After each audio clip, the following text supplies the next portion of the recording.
So, welcome. Thank you. Welcome to the second of our 2025 guest speaker series for Climate Farm School. Really nice to see you all here. In addition to our core programs, which a bunch of you have been to on farms, regenerative farms around the world, we're super happy to be hosting this series throughout 2025 with different guests who are going to share their knowledge and perspectives from work that they're doing throughout agriculture, climate, and systems change. We had our first speaker in healthcare last week. Um, and this is just a really nice opportunity. We love experiential in-person education, but this is a really great opportunity to keep gathering more frequently in a virtual space and be inspired together. So in a minute, I'm going to pass it over to Claire, who has been doing most of the legwork in getting this series together and will facilitate today's talk with Josh Fryday, who I'm super grateful is joining us. I met Josh, I think, over a year ago now through a mutual friend and advisor to Climate Farm School, Jim Colgan, who some of you have probably had the pleasure of meeting. And Jim has invited both of us to participate in different New York Times climate events in San Francisco and New York. And meeting Josh has been really inspiring to just see his enthusiasm and kindness and eagerness to find many ways of driving change forward. So we're both in the business of advancing systems change, but Josh working in the public sector, us working in nonprofit, and working on system change related to climate in particular. So thank you for being here today. And I'm going to pass it to Claire to further introduce Josh and just let you know how we'll facilitate the talk. Amazing. Thank you, Ryan. Good morning, everyone, and thank you all for being here for the February of installment of our guest speaker series. As Ryan mentioned, today we have Josh Friday here to talk about systems change and climate leadership. As a member of the governor's cabinet, Josh Friday leaves Go Serve California Volunteers through the Office of the Governor. Since appointed, California Volunteers has created the largest service force in the country, including the nation's first statewide California Climate Action Corps, College Corps, and Youth Service Corps. Friday is a former mayor of Novato, his hometown. He has also served as the president of the Golden State Opportunity as chief operating officer for Next Gen Climate. Friday served as an officer in the United States Navy as a member of the Judge Advocate General's Corps. So Friday obviously has quite a bit of experience in mobilizing folks when it comes to climate action, and I know that I'm excited to hear his perspective on how to ignite change. As a reminder, if you have any questions that come up in the talk, feel free to put them in the chat and we'll be able to answer them at the end. And also, feel free to unmute at the end to answer any sort of questions. We'll have about 10 to 15 minutes. So with that, I will pass it on to you, Josh. Thank you so much for being with us here today. Fantastic. Well, thank you for having me and appreciate that introduction, Claire. And Ryan, thank you as always for convening and bringing people together and really look forward to this conversation. I do hope it's a conversation. I have as much to learn from you all as I think we can share from what's happening at the state level. So let's make sure we have plenty of time for that and look forward to hearing your ideas and answering a bunch of questions. So I was just, as I was thinking about this conversation and the work that you all are doing, I was reflecting on about a month and a half ago, or maybe less than that, actually, just a little over a month ago. I was on a plane heading down to LA to be with the governor as the fires in LA were starting to rage. And I remember flying into Burbank Airport, which if any of you have ever flown into Burbank Airport, you know that's sort of like a valley and there's mountains around and it was at night, and it felt like it was a Mad Max movie. All of the hills, ridgelines were bright orange on fire. You could see smoke everywhere. The plane tried to land in Burbank, and about 200 yards before it was going to land, had to pull back up again because the wind was so strong, and we thought we were going to have to head to Ontario or somewhere else in Southern California. And what it just sort of, as I reflect upon that, and also I was thinking about how when I was in law school, I took a climate class, and we did this whole seminar on during the climate law class, and this was like, this is a long time ago. I'm old, but one of the things that they talked about was, I remember distinctly, was we will know climate change is here when insurance companies start pulling out of California. And back then I was like, that's crazy. Why would insurance companies, they have so much money to make, why would they pull out of California? And it's because they're just doing the simple math on where we are as a planet and where society is. And I share all that obviously because we are all focused on action. But the reality is, and I think we're like the starting point is, we are facing an existential crisis, and it's now. It's not sometime in the future. It's here. We're feeling it. We're experiencing it. Californians are living it. And the question, of course, for us in the governor's office, and I think for you all as well, which is why you're part of this program, is if we can recognize that we are in an existential crisis, which I think most Californians do. The question, of course, is what do we do about it? How do we actually address it? How do we actually respond or protect ourselves? And so we are very proud in California, as you all know. We lead not just the nation, but the world in bold climate policy. We have goals of being carbon neutral by 2045. As a state, we have goals of being only selling electric vehicles by 2035, which sends a huge market signal to the country and to the world about where we're going with electric vehicles. And I can go down the list of all the different ways California is leading on climate policy. But the reality is, and this is how we feel, that if we're actually going to solve climate change, if we're actually going to deal with this crisis in front of us, we have to mobilize what we think of as actually our most important asset, which is the 40 million people that call California home. It's us. It's people. And we think about that. And so when we think about systems change, and I think this might be like sort of like the theory that I'll test on you all. You can decide whether you want to buy it or not. You can poke holes into it. The theory is, and the belief, honestly, I believe this, is, systems. Guess who made systems? People. So guess who can undo systems and change systems? People. So what we have to do is engage people in the right way, and in a smart way, and in an inspiring and empowering way to actually create the change that we all need is necessary. And as you all know, and Ryan especially, and Claire, who are like doing this every day, knows this is really hard work. Trying to get people, engaged and educated and motivated and feeling empowered is really hard work. And I had this opportunity, as Claire mentioned. I was the chief operating officer and helped build and run an organization called Next Gen Climate. It was founded by Tom Steyer, and we were very focused on changing the politics of climate change. And we had this idea that if we can change the politics of climate change, then the right kinds of policy would sort of follow from there. And what I quickly learned was we would do really great work in motivating people one way or the other, either by inspiring them or often by scaring them into thinking that climate change is real, and we had to do something about it. And I think in many ways, we are very effective at that. And then we would get the inevitable question from everybody. They'd be like, I get it. Climate change is here. It's real. It's scary. We need to do something about it. What can I do? There was the obvious question. What can I do? An individual. What can Ariana or Cheyenne or Claire, what can I do?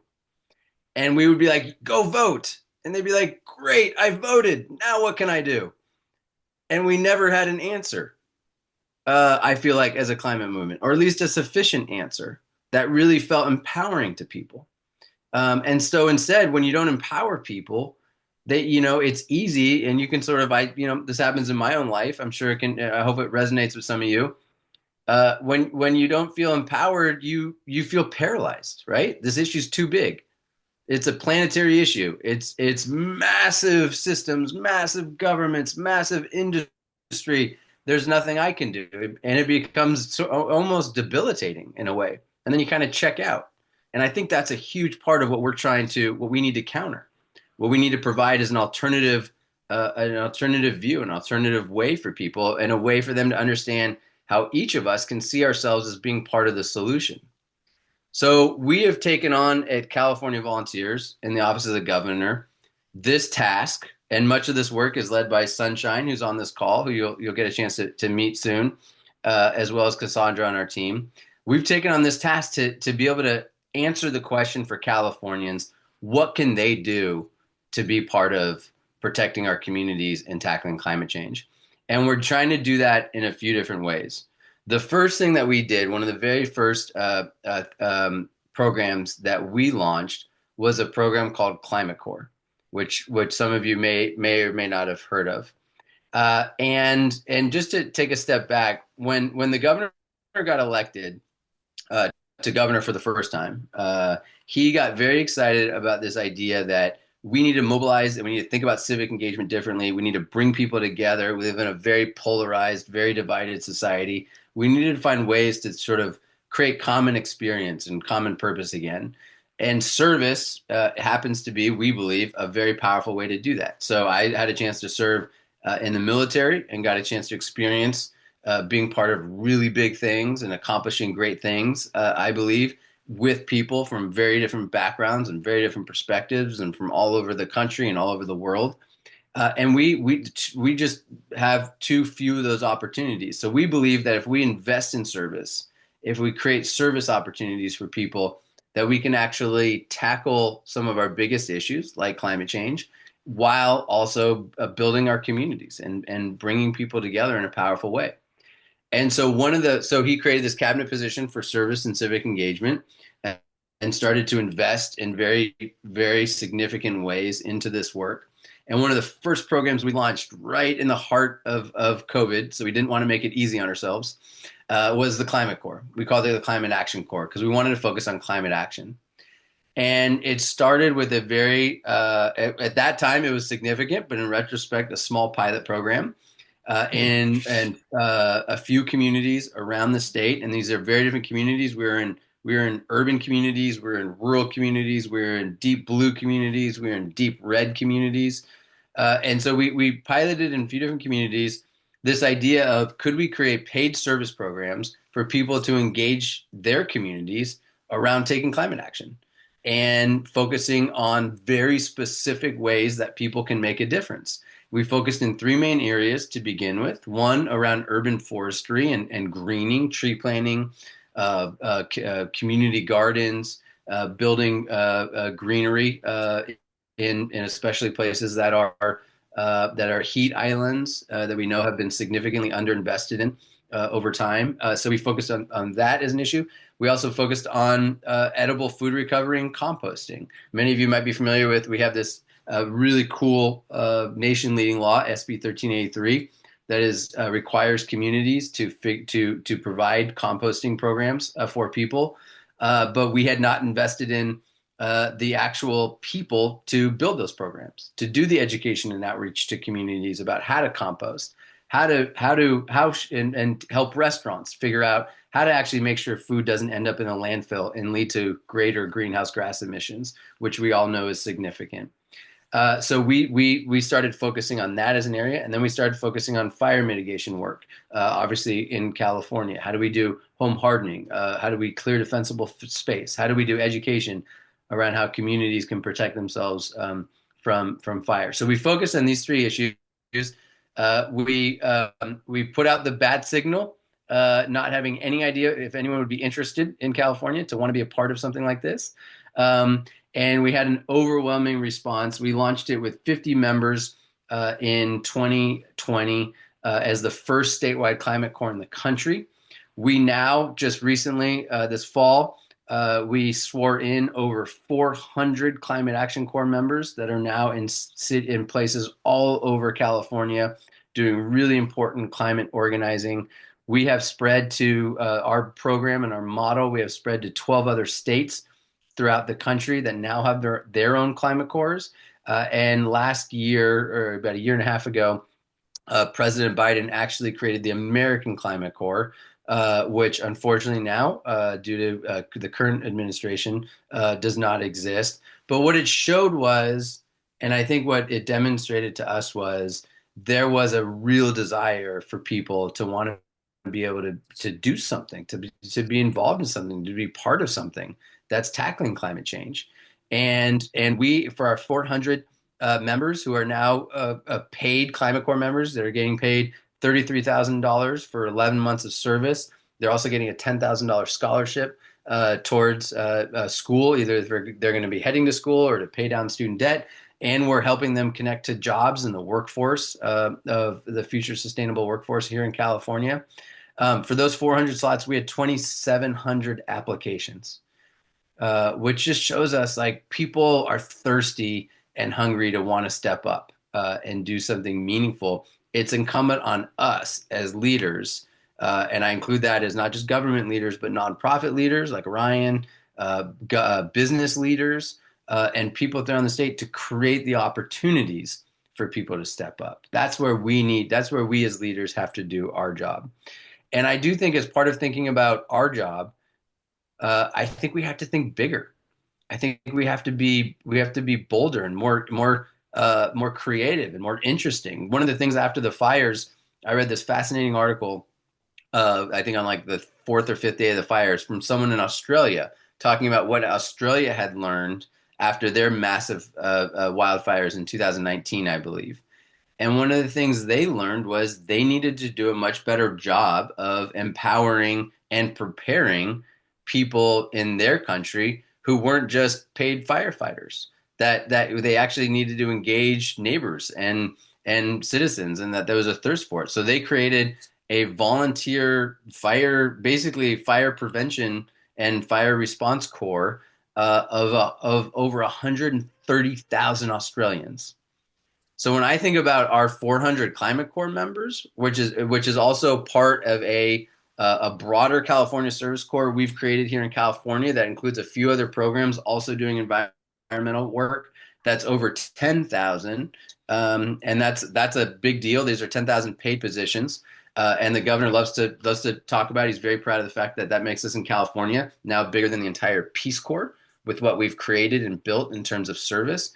But when you think about those 10,000 people doing amazing work, and then you think about the 40 million people in California, I have to believe we can go bigger. We can do better. And that we should have hundreds of thousands of people who are trained in their communities on not just how to harden their home or clear defensible space or respond to a fire, but how to build a community garden, how to tend a community garden, how to build a garden at their school, and how to keep that moving. Like, we need to think bigger about how we are giving people the tools to support and protect our communities. And I think that's what's so exciting about what Climate Farm School is doing, is taking people who have an interest, who are inclined to care about this work, and actually giving them the tools and the inspiration to tackle this challenge. And so I love the work that you all do. I think it's really important, and we want to continue to partner to think about how do we go bigger in a really significant way, because we have to think big. These issues are they're not just impacting us as individuals. If you go down to LA, and I don't know if any of you are from LA or have friends or family members who were impacted, but entire communities are gone, literally gone. Schools, churches, synagogues, grocery stores, cafes, gone from 100-mile-an-hour winds and record dry conditions in the month of January. That's where we are. And so we have to be creative. We have to think bigger. We're open to all ideas. So one of the things that Sunshine is leading, who you'll meet shortly, is a campaign that we've launched called Climate Action Counts, to hopefully engage a million Californians in taking climate action. We'd love for you all to join that, to be part of that. We'd love for you all to think about how we build that out, to be a partner of ours. But what we're trying to do from the governor's office is send the message to Californians: we need you. We need you to step up, and there is something meaningful for you to do. And then give you the tools that are then tied to our very aggressive state California goals. So whether they're tied to our EPA goals, our recycling goals, they're tied to our agriculture goals, or tied to our renewable energy goals. But the point is to say you don't have to be a governor, you don't have to be a cabinet member, you don't have to be a mayor to lead on climate action. Every Californian can lead on climate action. That's the message that we're trying to send, and we're trying to build. And we absolutely need your help. And I'll just maybe I'll conclude, and then I'll invite if Sunshine on our team wants to add anything, and then I do very much want a conversation with you all and hear your ideas about where we can do this better and how we can work together. But I'll just end with this on somewhat of a personal note. But for me, a very formative experience in my life was 9/11. I was in college at the time when the Twin Towers fell. And it was a time, and it's hard to sort of think about given their political reality right now, but it was a time of remarkable unity where Americans felt like we were in this together and we wanted to support each other. It was also a time when I think anyone would have done anything our leaders had asked us to do to support our neighbors and to support our country. And instead of being called on to do something, what many of us remember is that our leaders at the time, from the White House on down, told us to go shopping, sent a message that the way to be patriotic and the way to do something in that moment was to go consume, to go shopping. And it just felt wholly inefficient, I think, to an entire generation of us who wanted to step up and do something meaningful for our country and for the world. And so I sort of made a personal vow or a goal that if ever in a position of leadership, and I think there's people, friends like Pete Buttigieg and other leaders in the country and sort of the same generation, made a goal that if ever in a position of leadership, if we faced an existential crisis, we were not going to make the same mistake, that we were going to call on people to do something meaningful and ask them to be part of the solution and ask them to engage in a really purposeful way. And that crisis is here. It's climate change. And so as we think about how do we call on people, how do we engage people and empower people, motivate people, would love your thoughts, would love your ideas, would love to know what motivates you, and would love to know how you think we can all be bigger and more bolder and more creative on this. And then just to sort of bring it back to, I think the prompt, which maybe Ryan wanted me to talk more directly about on systems change, is just a reminder again that every system we have was created by a person and by people. And by intentional decisions that were made along the way, whether people understood the consequences of those decisions or not. And I think one way of looking at that is to be depressed and to say, how could we possibly have gotten here? I think another way to look at that is to be empowered and to say that means that we, people, can change it. And we actually can fix these systems because we created these systems. So I'm motivated by that. I still feel very hopeful, and just know that we want to keep going bigger and stronger on the path that we're already on here in California. So thank you.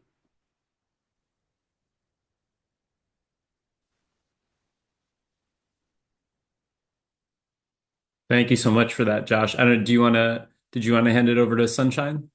Oh, Or sure. Forgive me. Yes. So let yeah. me introduce you all to Sunshine. Sunshine, are you with us? I don't know if you're on camera. Sunshine is our Climate Action Corps director, also oversees our Climate Action Counts campaign, has been organizing around the environment and climate for many, many moons, including with Mayor Newsom in the city of San Francisco. and is now helping lead these efforts statewide here in California. I don't know if Sunshine, can you hear us? You with us? Can hear you. For some reason, my camera is not coming on. So I'm on my laptop, which I'm normally not. So I don't know how to work it. Anyway, hi everybody. Nice to be here. I don't know if I can add anything. I feel like Josh definitely provided a lot of and again hope. I think I'm hopeful as well.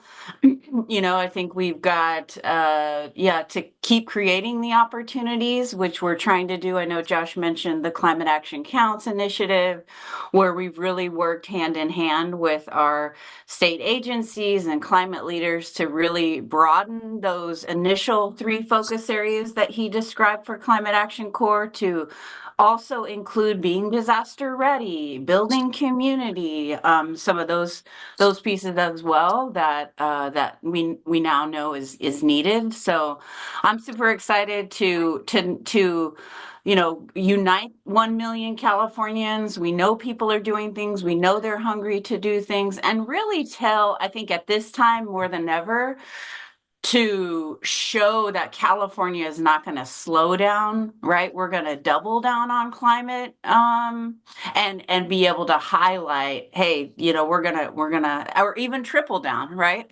As Josh says. So I'm excited to lead that effort, and yeah, just not only create the opportunities like you all are doing as well for people to get involved, but also figure out maybe there's other ideas we haven't thought of. And so making space for people to in our many diverse communities across the state to tell us too what they want, what they want to do and what they're passionate about, from youth, from just all the communities. So super excited, and yeah, thanks for having us here, and I can't wait to come out and visit one of the farms, and maybe we can do a climate action day there together. That would be fun. Yeah, we Thanks, would love Sunshine. that. Really super inspiring to hear from both of you. Um, and I so appreciate, I think one thing that we think a lot about at Climate Farm School is a lot of the people who come to our programs are really wanting to do something and not sure what that looks like. Those opportunities aren't super obvious in our society, which is largely driven by buying things, right? And those Yeah. are kind of the career pathways. So I think we're thinking about and trying to do the same work, particularly in agriculture. Um, it feels to me like one of the most important things is having more people on the land. You said, Josh, that we created these systems. I think that's another thing that I think about in terms of ecology. Oftentimes we think of ourselves as a detriment to the planet and how do we minimize our impact, but really we're a part of this ecosystem and we can either have a positive or negative impact. So would love to think together and with our community about what are the opportunities where we can have more people having a positive impact on the land. Yeah. No, I think you're 100% right. And one of the things we think a lot about, including the governor, is about connection. And it turns out like the one thing all of us want and actually need is connection with other humans and people, and to feel like you're part of a community. And what provides me so much hope about doubling and tripling down, as Sunshine said, on climate action is that we can simultaneously build connection with people and communities and rebuild our connection to the land and to the earth.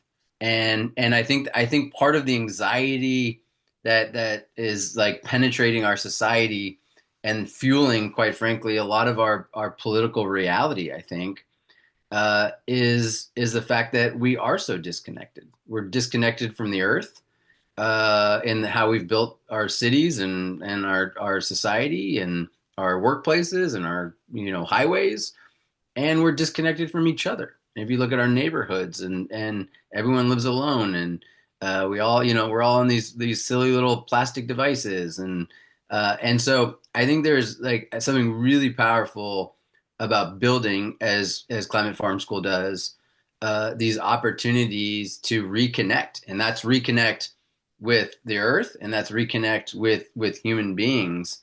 And I think people, and this is what we see in our climate core, and we see in our climate action days that Sunshine reference that we organize around the state.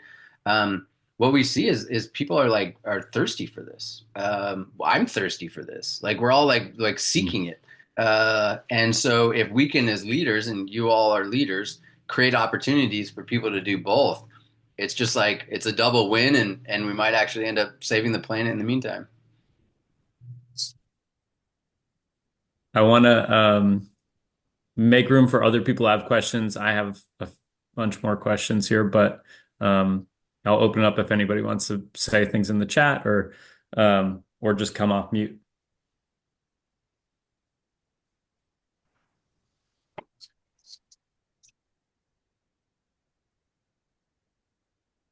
Hi, Josh and Sunshine. Thanks so much for joining us today. I really enjoyed your thoughts. You said something earlier about how might we reach people that are inclined to take action, but I'd be curious to hear y'all's thoughts on how do we reach people that might not feel inclined to join this movement, and what sort of communication strategies and efforts that you have found to be really effective in the work that you're doing to sort of bridge the gap between those who might be sort of naturally inclined to join the movement, those who want to join but might not have the resources, and then those who might not actually think that they want to join because they might not have felt the benefits from your work. So curious to hear if you have any thoughts on that. Yeah, great questions. We're learning as we go, so I don't think any of us will proclaim we've figured this all out. These are, they're hard fundamental questions.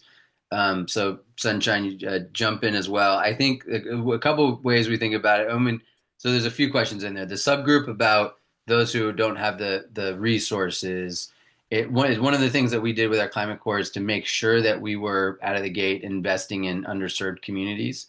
So it's creating jobs in underserved communities. It's creating opportunities in those communities, and to make it accessible. So I think that's just about being intentional about making sure we're bringing resources to people, and to organizations, to nonprofits, to cities, to places that have been underinvested. I mentioned heat islands. It's why doing big tree planting programs is so important, especially in urban areas that have been underinvested in for a long time. So bringing those resources. But what we realized early in this was it very much was not just it was not about bringing trees to these communities. It was about engaging the people who actually were going to benefit from it. That was a mistake that I think had been made for a long time, that other people taught us, other sort of leaders in the tree planting space had taught us.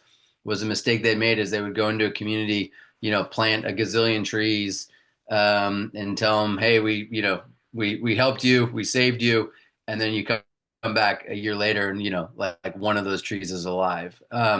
And so the learning that we actually have to do, we have to focus on, again, the people. We have to focus on engaging the people in a community, empowering them, having them feel like, have stake in the work, and giving them the education, the resources, but also the sort of the motivation was more critical than bringing the trees as one. And that's just one example. There's a hundred things like that. On the question of the people that are harder to reach, it's a fantastic question. In some ways, we have spent more time focusing on how, the low hanging fruit, which is how do we find the people who are inclined but just don't feel don't feel empowered. How do we get them in the door first? But I would say that in places where we would, if you just looked at the voting data, or where we think of as being conservative, places, Fresno, San Bernardino, Butte County, rural, more conservative places, we've been very successful, I would say, in our climate core, but also some of our climate programs, because I think we're focusing on things that, like, any human being would want, and like it turns out everyone loves trees, and it turns out, everyone doesn't want their house to burn down, and it turns out like everyone, wants to, breathe clean air and drink fresh water. Like that's not a Democrat or Republican frame, and so I think being concrete in the sense of like tangible things that are just improving people's lives has proven, I think, effective in bringing people in. And they may not show up to a climate action day, because they subscribe to Al Gore's newsletter. They certainly don't. They could watch Fox News, or they could believe climate change is real. But we've seen them show up because it's a fun thing to do with their grandkid, and they're going to get they get a tree out of it, and they get to learn something interesting. And so I think it's also part of where it's the tangible benefits and the community building that I think is like what we found is a really interesting secret sauce. Because again, everybody, is just a fundamental human need, wants to be part of a community. So if we can do climate action work as we're building community, I think it actually like brings everyone in, whether you wake up thinking about climate change or not. You want to be part of a community, and you want to do things with your neighbors. That's universal. And I think we, as a climate movement, back to my first point about like when I started this work in the climate movement, didn't we just focused on telling people what to do? We didn't focus on like building a community. I think that was a mistake. And I think now what we're trying to do, and we are seeing some successes where we invest in that community aspect of it. Sunshine, is there anything you'd add to it? Yeah, I would, I have a kind of grassroots organizing brain, and so I think that, when you have an experience, and I always use like the recipe analogy, like people need to have an experience from somebody they know, a family, a friend, a neighbor. So let's say you walk into somebody's house, you really don't understand composting, you don't see the benefits, but oh, all of a sudden they have a composting, bin, and they're explaining it to you, and there's someone that just like me, like I'm not gonna pick up. I personally am not gonna pick up a cookbook, read the recipe, and understand how to do that. I need somebody in my sort of circle that can tell me how to do it, what tips they have. So I think like at the grassroots level, we can inspire others, right, to really change their behavior, one on one, neighbor by neighbor, family member to family member. And then that sort of creates this catalyst for cultural change that in turn, challenges government and other leaders to respond. And so I think it's really at the grassroots level where you can get those people that are, and in some cases, adamantly opposed, right? Like, oh, I'm not going to do that. Or it's finding the other benefits that they'll respond to. Like, is it saving money if you get an electric car or you ride your bike? Hey, sure, there's climate benefits, but I'm motivated by the money, right? To switch my energy or go electric and things like that. So we kind of have to let them have the experience and then also kind of show them the added benefits too. So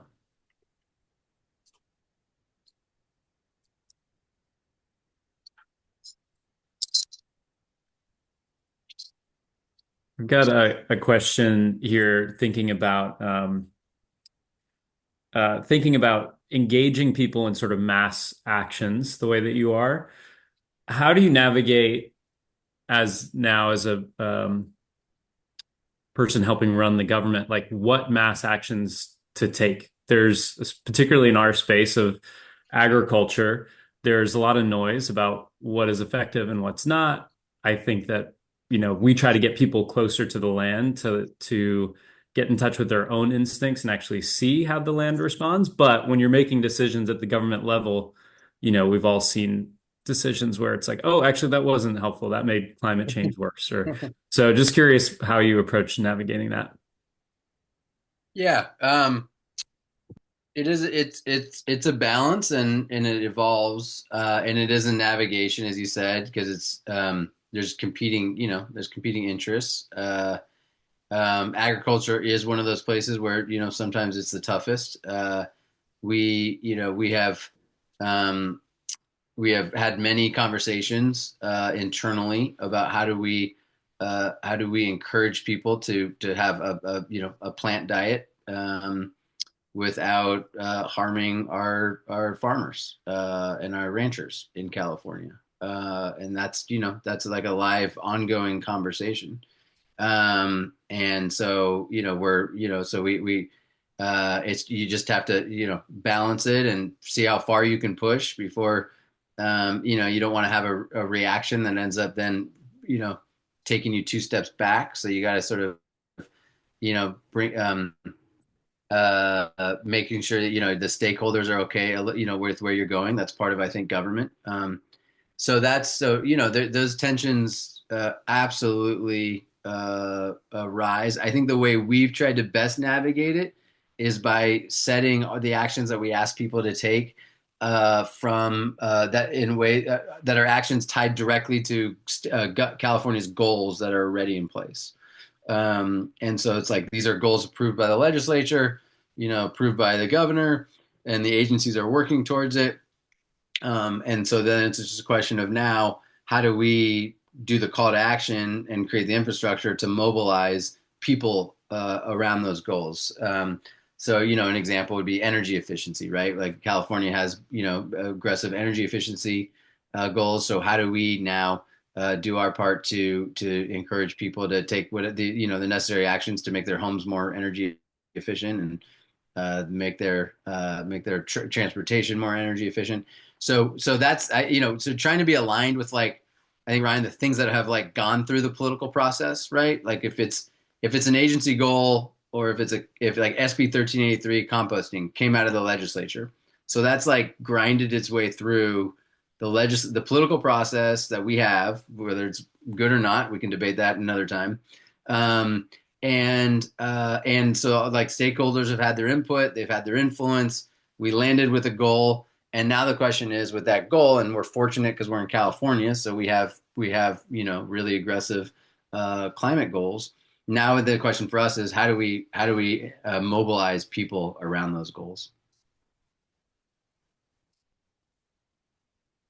So I would think I think there's a similar you could take that at any level. I was mayor of Novato, and so I got a chance to see this on the very very super local level.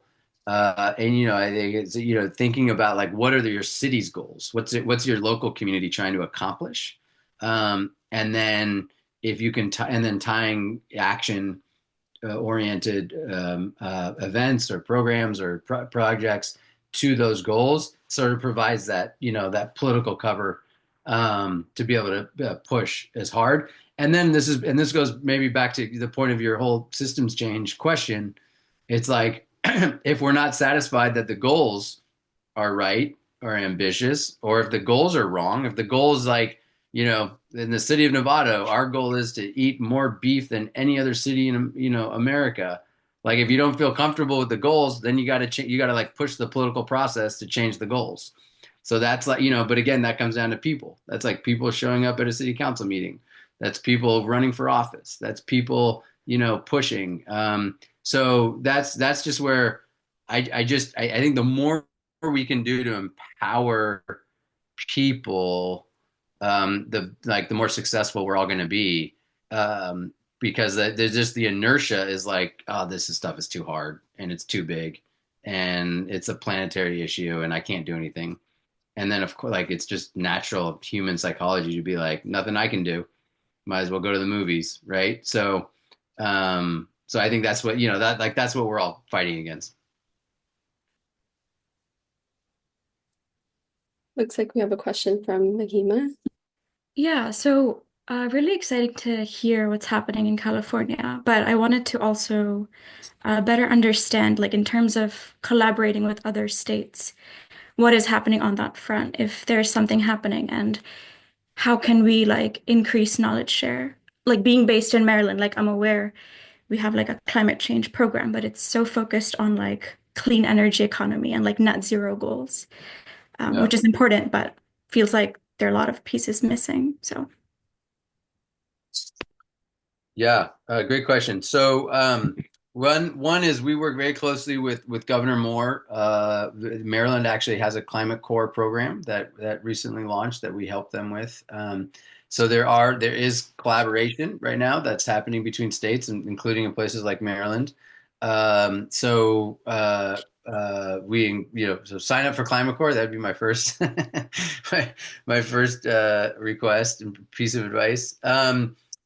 It's a good question. Here's what I mean. Let me maybe take a step back because it's I think it's an actually in many ways it's a more important question, um, over, given where we are politically in the with the federal government.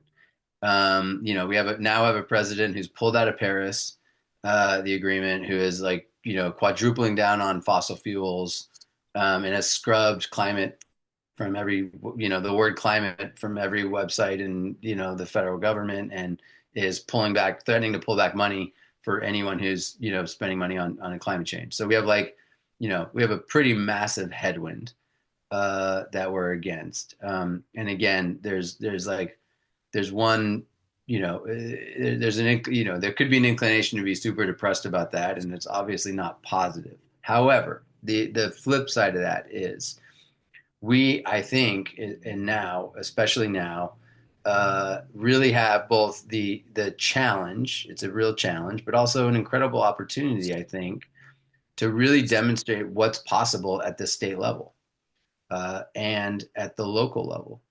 And um, in some ways, if we can like hunker down and be really successful over the next few years, with state collaborations and sharing good ideas between states and between communities, like Climate Corps, and helping inspire these. I think if we can come out of the next few years with like awesome examples of what it looks like to take climate action, to build community, to save people money, to have cleaner water and fresher air. Like if we can really have those examples over the next few years, in some ways I think we can come out stronger, because we'll have the proof points, and people are going to be like, yeah, I want that. I want to have what they're doing in Maryland because that looks awesome. And if but we that this is on us. This is this is a challenge for all of us on this call. We actually have to demonstrate that. We have to prove it. And so the idea of like how do we share best ideas with each other? How do we collaborate state to state? In many ways, so much more important than it was a month and a half ago. And it might have been easy a month and a half ago to say, oh, the federal government will just figure this out. Someone else will do it. Like we don't have that excuse anymore. This is on us now. So I think the spirit of your question is exactly right.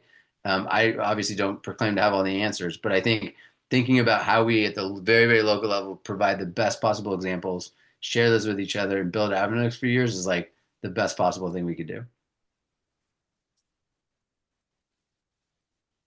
I had a quick question or thought on the systems change understanding. I think when I think about like where to find a place in a system or where to understand things, I kind of think about it in terms of levels of intervention. You have upstream and downstream, but you also have these very horizontal interests. Like for me, it would maybe be like agriculture or regenerative farming, and for somebody else, it might be like oceans or renewable energies.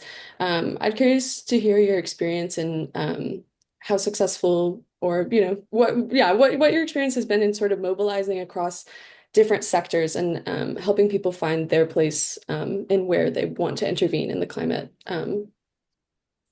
movement. Yeah, it's a really good question. And again, Sunshine, you should jump in with thoughts as well.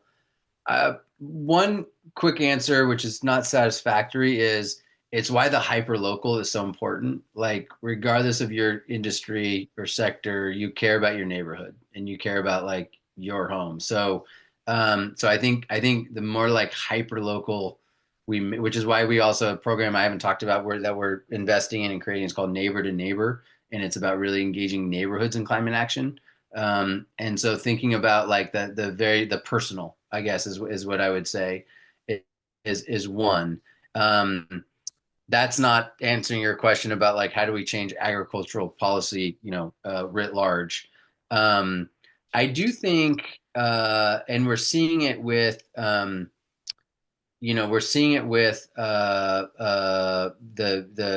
clean energy and how the price of clean energy has come down, but just really staying focused, all of us on the economics of this is important and the opportunity and then highlighting that. So I'll give one example is like we work pretty closely with a group called Alta Sea down in LA. Which is focused on something they call the blue economy, which is pretty cool, which is the ocean economy. And there's like all this stuff I didn't know about of like how to do sustainable ocean farming, how to take carbon out of the ocean, and these are like for-profit companies that are incubating, and so they're built. So their vision, which I think is like pretty cool and exciting, is to be like the Silicon Valley of the blue economy down at the port of LA. And so you think about like creating, real economic opportunity for some, for this work that ends up having a huge climate impact. I think is exciting. Um, and then I'm well aware I'm not fully answering your question because it's obviously a complicated one. I don't know, Sunshine. Do you have anything you would add or examples that you'd give of how we've seen this work? I think what I hear you asking is, and it's true, the climate field has really kind of been segregated. You have your passionate people, like you've got your transportation people, you've got your zero wasters, you've got, folks that are focused on energy. And I think right now, and just to bring it back to what I'm constantly focused on right now is this Climate Action Counts campaign, because it is the first time that we are sort of offering all together in this united effort, all of the top 10 priority actions. And we did it in partnership with even our state agencies, right? Like CARB is about air, transportation, we've got a CDFA. So we're really bringing everyone together, Cal Recycle, state parks, CNRA, all tied to these 10 actions, so that no matter where somebody hears the message, do something in climate, it's like they may be inspired for one action over the other initially, but the hope and the goal is that they may be starting their journey at one point, but then they see, oh, what else is California prioritizing, right? And we have a whole list of resources that they can dive in and go, and then the messaging they get, you thank you for taking this action. Here's the resources and here's what else we're prioritizing. So I think that we'll see as we build out this campaign and push it out in a big way this year. But again, it's we've got big leaders signing on like Jane Goodall and awesome companies like Patagonia, down to the neighbor to neighbor group in Long Beach. So I think this is a fun way to engage people in multi actions that are really the top ones that where people can engage with. So we'll know more as we move along in this effort, but I hope that you all join us too, and share it with others as well. Amazing, thank you. And I know we're kind of getting close on time, but we do have a few questions from the chat, maybe just one or two. So I'd be curious to hear how they measure their impact when it comes to the cultural change of creating these communities. What type of metrics or objectives are set related to systems change, i.e. the cultural influence level?